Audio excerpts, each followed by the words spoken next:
Hello everybody, this is Toysareruss, and for this third-party figure unboxing and Generation 1 quick comparison video, we're going to be looking at the Magic Square MS B54C Tornado, which I'm sure you can tell is a third-party company's take on a Generation 1 Vortex figure. So I'm just going to move these very quickly to the side. A couple of things I need to do is first and foremost remind anybody who's not subscribed to the channel to let's hit that subscribe button for me now, please. And the other is to thank Show Z, which is where this came from. And I'm going to be leaving a direct link in the description if you want to get one of these for yourself. So you may have already noticed on this channel that I have already reviewed this particular figure when it was just MS B54 and it didn't have another additional letter on the side of it. And that is the case. So if you want to see this in a much more in-depth review, then you can check that out on here as well. The main purpose of this video, in fact, there's three now. Well, the first is three reasons rather.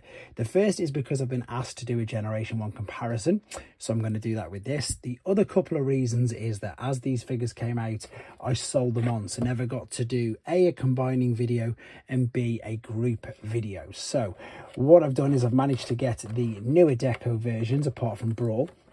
So I'm going to be able to do exactly that, to give you guys a fully combined bruticus video and indeed a full I suppose collection comparison shot as well. Now the thing with these particular figures is, and you're going to see this now, is that they all come with kibble. So Swindle and Brawl came with the feet, Onslaught came with the chest, the chest plate and the two connectors to the legs. Vortex has obviously got one of the hands and the main body of bruticus. So you'll see these, they're very, very different to how G1 were. And what I mean by that is the fact that obviously you're going to just attach these as limbs and the rest are going to be sort of, it's nowhere near, it's more of a parts former, shall we say. For being honest, it is more of a parts former, but again, I'm still intrigued to see in hand exactly what he's going to look like. He comes with a collector's card and his accessories as well. But the most important thing, as I say, and this is what people wanted to see, let's do the G1 comparison first. There we go. So here is, of course, G1 Vortex. I've not put his weapons in his hands. He did have the most annoying, he did have ball and socket joints, which for a G1 figure, it was incredibly rare, but these were also incredibly brittle at the same time.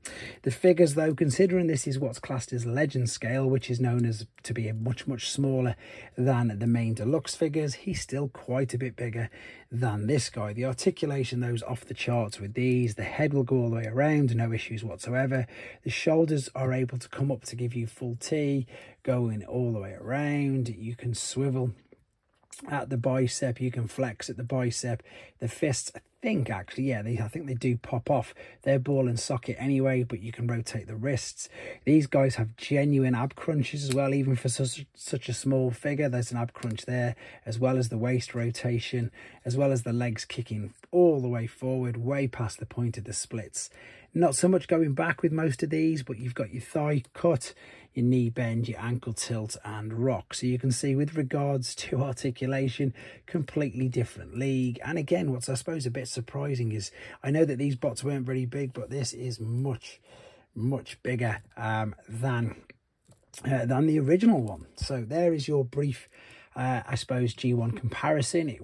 I'm also surprised to see that we haven't had a Battle Gaia version of these figures yet either, especially, as I say, considering we've had three redecos of exactly the same figure and just only ever so slight difference. I mean, just a very slight difference in color change, and that again is another reason that head lifting up is scaring me now looking at that.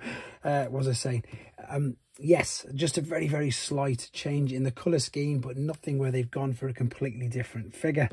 Right, this is the four of them that I've got so far. Blastoff is not available yet in this new C color, shall we say.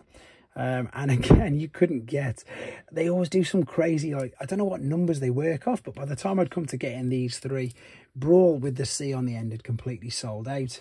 And of course the Blastoff, as I've said, just isn't out at the moment, but there you go. So this is how they're shaping up.